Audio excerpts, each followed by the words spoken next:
și anume absolvenților studiilor universitare de doctorat, celor care au făcut un efort extraordinar în acești ani.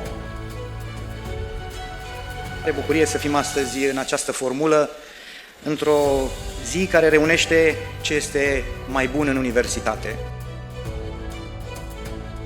Felicitări că ați ajuns la momentul în care să vă bucurați de rezultatele muncii voastre. Felicitări că aveți o comunitate extraordinară aici la Universitatea Politehnică din București. Absolvenții Școlii Doctorale de Inginerie a Sistemelor Biotehnice. O invităm pe scenă pe doamna profesor dr. inginer Cristina Ilana Covaliu, director al școlii.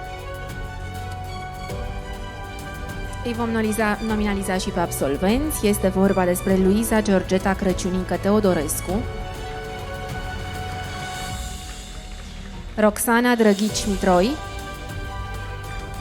Cristina Feodorov, Florinela Grațiela Pană și Alexandru Vișan.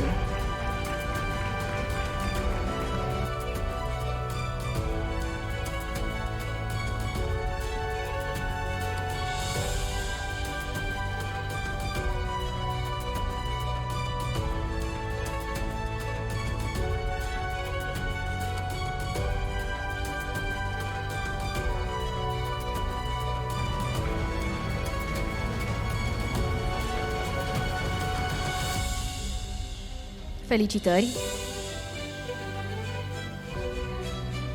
Mulțumim foarte mult ISB-ul!